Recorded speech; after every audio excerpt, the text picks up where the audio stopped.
নমস্কার। আশা করি আপনারা ভালো আছেন, সুস্থ আছেন। আপনাদের দোয়া আশীর্বাদে আমিও ভালো আছি, সুস্থ আছি। তো আজকে আপনাদের মাঝে যে নকশা নিয়ে হাজির হয়েছি, সেই নকশাটি হচ্ছে স্বামী-স্ত্রীর মাঝে যদি কলহ বা অশান্তি লেগে থাকে, দেখা যাচ্ছে স্বামী স্ত্রীকে দেখতে পাচ্ছে না বা স্ত্রী স্বামীকে দেখতে পাচ্ছে না। সেক্ষেত্রে আপনাদের মাঝে যে নকশা দিচ্ছি, এই নকশাটি আপনারা সুন্দর করে আমার দেওয়া নিয়ম প্রসেস যদি আপনারা কাজটি করতে পারেন, তাহলে অবশ্যই ফলপ্রদ হবেন, কাজের রেজাল্ট পাবেন। কোনো তান্ত্রিক, কোনো কবিরাজের কাছে যেতে হবে না। নিজের কাজ আপনারা নিজেই করতে পারবেন। স্ক্রিনের মধ্যে আমি ১ম এ যন্ত্রটির নকশাটি দিয়ে দিচ্ছি। আপনারা সুন্দর করে নকশাটি দেখে নিন। স্ক্রিনে আপনারা যে নকশাটি দেখলেন, এই নকশাটি আপনাদেরকে কিভাবে কি করতে হবে সেই নিয়মটি বলে দিচ্ছি। আপনারা সুন্দর করে জেনে নিন। নিয়মটি হচ্ছে আপনাদের কি করতে হবে, শনিবার কিংবা মঙ্গলবার দিন দেখে আপনাদেরকে একটা ভোজপত্র কিনে নিবেন।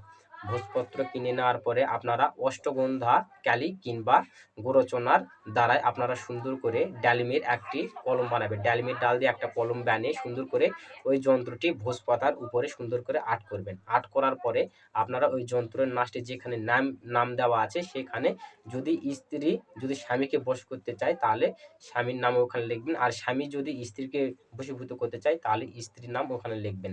লেখার পরে আপনাদের সুন্দর করে ধূপ, প্রদীপ এগুলো জ্বালিয়ে সর্বদা এই যন্ত্রটিকে ভোগ পুষ্পাঞ্জলি একটু পূজা করে নিয়ে আরতি করে নেওয়ার পরে আমি যে মন্ত্রটি স্ক্রিনে দিচ্ছি এই ছোট মন্ত্রটি আপনারা ১০৮ বার ওই যন্ত্রের উপর ১০১ বার বলবেন ১ টি ফু, ২ বার বলবেন ২ টি ফু, এরকম নিয়ে ১০৮ টা একবার ১০৮ টা মন্ত্র বলবেন, ১০৮ টায় ওই যন্ত্রের উপর ফুঁক দিবেন।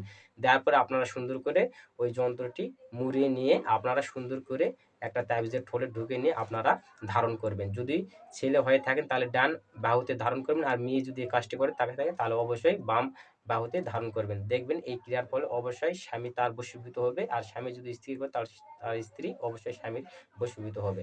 তো আশা করি আপনারা বুঝতে পেরেছেন। এরকম নিত্য নতুন ভিডিও পাওয়ার জন্য অবশ্যই তন্ত্রমন্ত্র শিক্ষা ফেসবুক পেজটিকে অবশ্যই ফলো দিয়ে রাখবেন। আর অবশ্যই ভিডিওটি যদি ভালো লাগে একটা লাইক করবেন, আর কমেন্টে অবশ্যই আপনাদের মতামত জানাবেন। তো আজ এই পর্যন্তই। আপনারা ভালো থাকুন, সুস্থ থাকুন। দেখা হচ্ছে আবার কোনো নতুন ভিডিওতে। নমস্কার।